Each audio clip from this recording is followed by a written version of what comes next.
Fillimisht faleminderit media për interesimin. Unë jam familjarit ndjerës, njëkohësisht edhe kryetari i Këshillit Fshatit.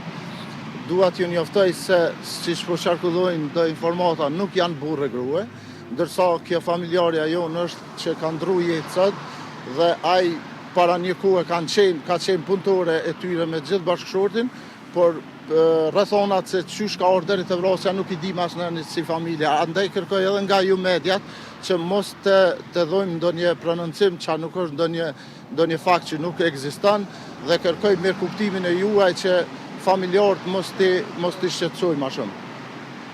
A dihet mosha e viktimës? Rreth 40. A ka pas ndonjë problem më herët? Jo, nuk ka pas, ka qenë një gru shembullore, po që Lash Zoti që kjo të jetë viktima e fundit. Që ka punu bashkë me bashkëshortë? Kam punu para një kohë në fund. Jo, s'kam pas kur farë probleme shkurgjë. Si mas një informate jo forgjërtare është se xhelozia pse ke shku në tjetrin vend me punu e ke lanë tone.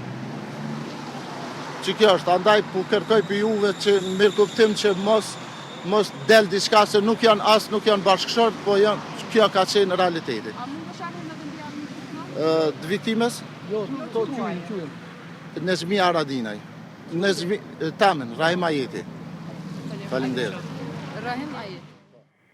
Ishte një i afërm i viktimës që u vra pak më herët në fshatin Stanovës të Vushtrës.